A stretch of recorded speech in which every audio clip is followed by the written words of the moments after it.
One Question is designed to give subscribers valuable insights on how executive leaders in college athletics think about key issues on their respective campuses, in their departments, or within their leagues and conferences.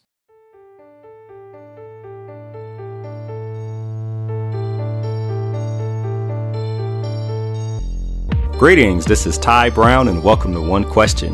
Our guest today is Matt Bassett. Matt is the Assistant Vice President and Director of Athletics at Moyne College. Greetings, Matt. Thanks for joining us today. Hey, thank you very much for the invitation. I do appreciate it. Well, we're glad to have you on. Now, Matt, you've been in your leadership role since, I believe, 2007. And throughout that time, you've come up with an initiative. I think you call it Inside the L and the Leg.U.P initiative. And it's generally about student-athlete experience and about the whole well-being of student athletes. Can you give us just a little bit about the initiative, and then I want to ask you about specifically how you came up with it and designing it and those kind of things. Sure. Again, I appreciate the opportunity to talk about our Inside the L program and acknowledge that a lot of folks are talking about culture. A lot of people talking about mission-driven programs, and I think people that serve in the capacity I serve in are focused on that as much as any time in our careers. What I like to say is that we began our process, and I realize that when people say, "Oh, here we go, here's culture again," right, or Right. Here's mission driven again, they're like, "Yeah, been there, done that." But really, I do feel like we've done something a little bit different. And it really began with trying to answer a question, right? It really started from this ideal of how might we better distinguish ourselves or differentiate ourselves, right, by providing a mission-driven intercollegiate athletic program that aligned for our student athletes and for their families. And in pursuing that,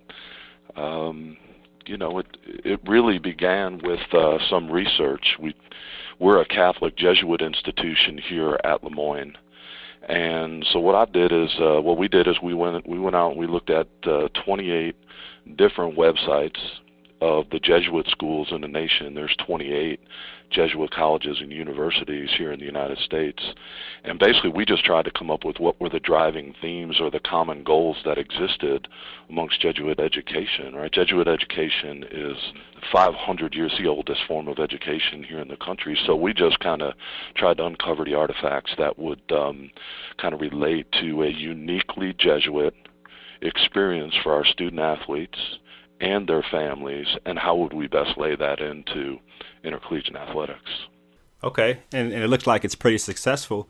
You mentioned the research. Walk us through the process of the ideation all the way through the implementation of designing really a successful campus-wide program that's geared toward, student-athlete well-being, but also including campus with the whole experience of student athletes. Yeah, I think the big part of what we went after was to make sure there was absolute sustainability of it and transferability of it, right? So in other words, we weren't trying to do something that was so narrow that it couldn't be taken by others, whether it's here on our campus or we've had a number of interactions with different even high schools, colleges, organizations around the country over the last couple of years, I should say, to talk about this. And when we know we kind of hit something right was when we knew that people could articulate their own sense of mission-driven and culture-driven based on the process that we had set up. But really where it came from is once we identified these 5 core values that we thought best spoke to the experience of a Jesuit education, we took them and decided we had to do something more with them. I think some schools figure out, look, we can recite our mission statement, we can put our mission statement on a wall somewhere, and we can say we're mission driven and whatever. But we were looking for something much deeper and much more measurable in terms of our constituent base being able to actually record and report out on the behaviors that speak to, in other words, what does it really look like in action? every day here in our building, and how does our campus look at what we're doing to say we're fully aligned with the mission of the college. And so we basically, what we did is we took these 5 core values that we thought were common amongst all 28 schools, and we realized that we had to do something that sounded a little bit more athletic to them. And so this is where I think our differentiation of implementing core values came from, is we translated them into, very simply, we translated them into jock talk, into athletic language, right? And some of that was necessary because, of our core values, 500-year-old stuff. I mean, some of this stuff is Latin. I don't speak it or read it. I'm not sure who does, right? So, we have core values. Our first 2 core values are something called Magis, which, I could put that on the wall, or I could tell our coaches and kids, like, let's go for this today, and they're going to look at you like, what are you talking about, And so, but the Latin really translation of the word Magis had to deal with to go for something deeper, to go for more, to do it a little bit better, and that translated. We had to translate that out. What does that mean in intercollegiate athletic experience?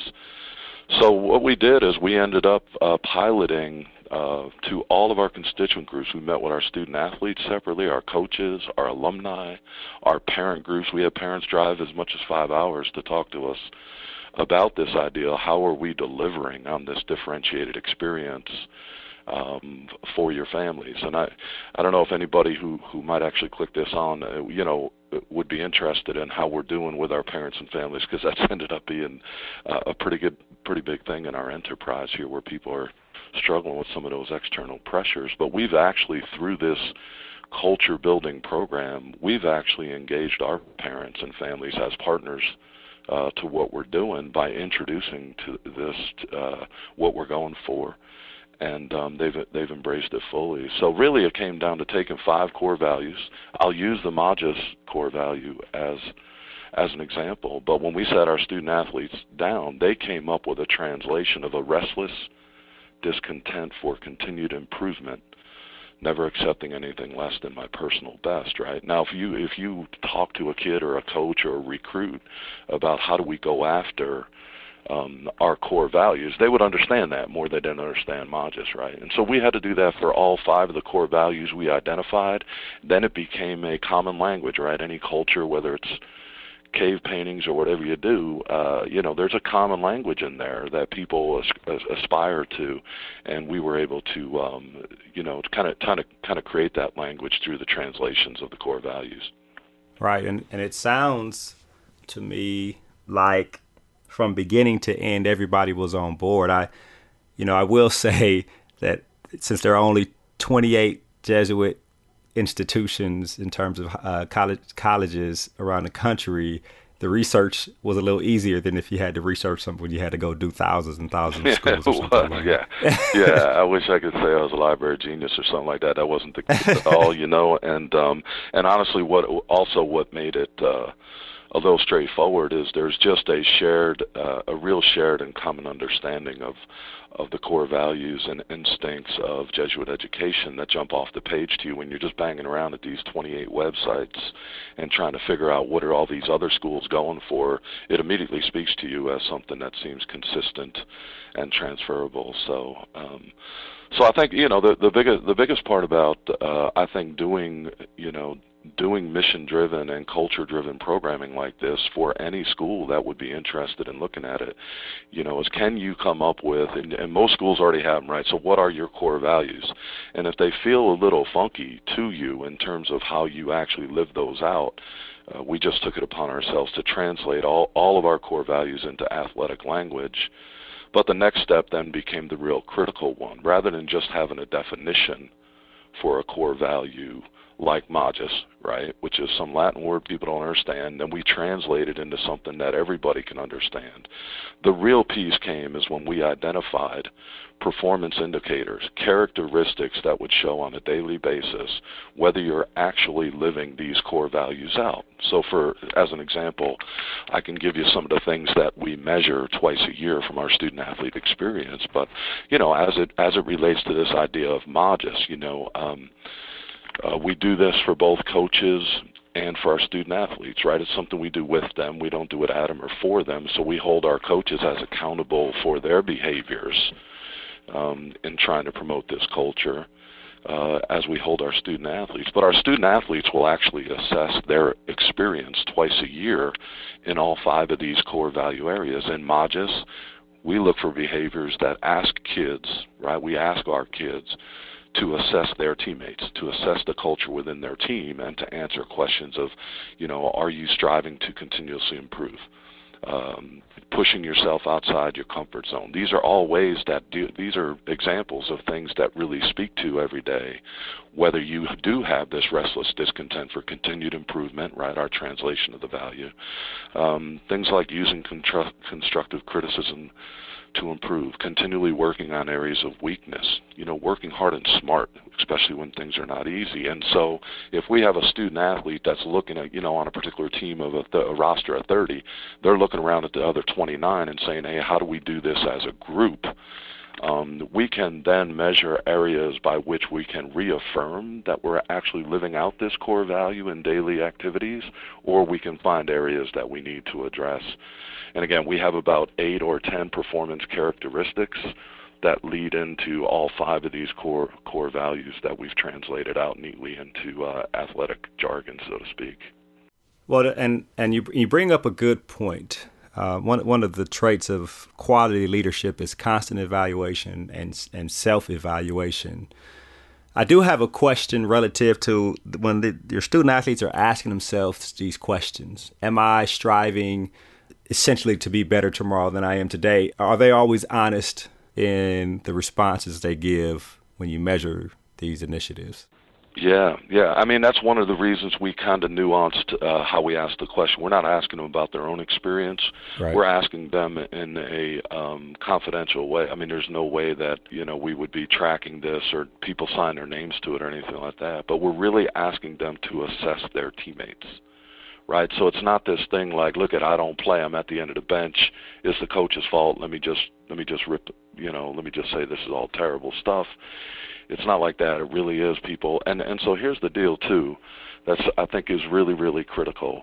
This is the structure of what we do, but the implementation of this program and of this culture is something that we do all year long with our students, right, and our coaches. So we have different programming initiatives that are ongoing, that are really having, continual conversations of what does it mean to drive forward toward excellence. What does it mean to be a really, really good teammate? What does it? I mean, these are all sports psychology things, right? That kind of tie into how to perform better as a unit, and in this case, from my perspective as an organization. Yeah, well, I mean, I guess if things are defined, you know how to overachieve, right? If I know what I'm striving for, I can outdo what's been defined for me as a goal. So yeah, I think that's excellent. Yeah, and you can have honest conversations about these things. If you can put in front of people what these kind of behaviors that represent what you're going for, what does it look like every day? What would it feel like to pursue excellence, and be able to look at it on a piece of paper and kind of do some sort of assessment of how that's going for you. We have had 3, I'm going to tell you just outright, we have 3 programs here at the college that went through a couple tough years. And we basically just went after this thing as hard as we could and found out, like, what are these spaces? Usually it's not everything. The team's not completely a mess, right? But there's usually 1 or 2 hot spots here or there, and if you can focus in on what those hot spots are, and the kids become real attentive to them, and the coaches become attentive to all 3 of those programs, turned around in 1 year. In one year, by highlighting, these kind of weaknesses, because what it does do is reaffirm, like, for the most part, you guys are doing pretty good. But where you need to focus on is tearing you all down and tearing you apart, and so we found tremendous success of not only, going through identifying, what it means to do well, but in using the information we get to what are the areas that you can improve, you know. And the most important thing that these coaches and athletes recognize is nobody's going for perfect, right? We're going to mess up, and but we're going for the best we can. We're going for optimal. We're in the pursuit of what's the best we can. And as I like to remind them, you know, when we end up being at our best is when we found we're not doing our best, you know, because we are able to identify and recover. And it's really been inspiring to sit and to serve alongside these folks as they're going after this thing. It's really cool. Right. Well, Matt, this has been great. I think there's a lot here that people can glean from and learn as they want to implement. I do have one final question. From when you started the program to now, has your overall evaluation of the program changed, or do you do the same things you did when you first started? Yeah, so we have tweaked it up a little bit. I guess I should share. Last year, I was invited to represent the college and the work that we're all doing here in Rome at the Vatican the first ever global conference on sport at the service of humanity, and they were really trying to uncover with different age groups, you know, around the world, what are some of the programs that are really aligning character development through sport. It's something the Pope cares a lot about. He's a sports guy, you know, loves his soccer, and so when we came back from that when I came back from that conference, it was interesting. When we went in there and sat down, there were 150 people who were invited to attend the conference from around the world and from everywhere, right? And the first thing we got there and sat down was like, look, y'all here because you're already doing some really, really great stuff. So thanks for being here, but they weren't listening to, they don't want to hear about our stuff.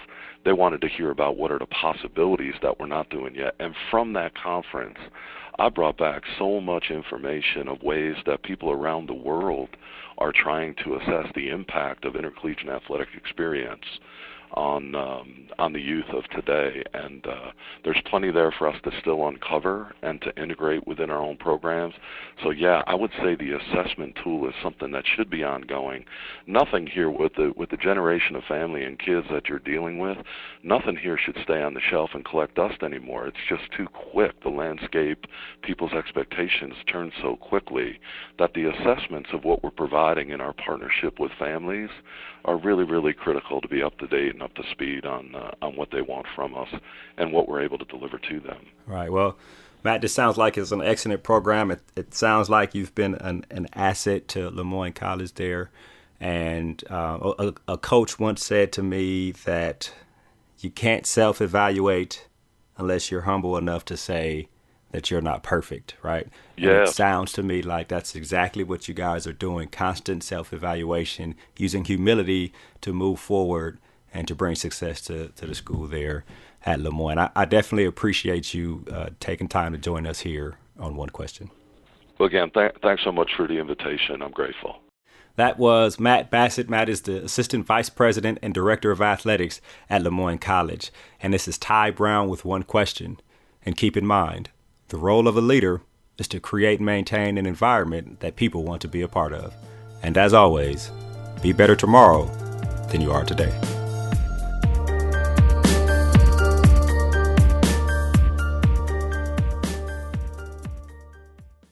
This episode of One Question is produced by Spades Media Group, solving problems using creative leadership.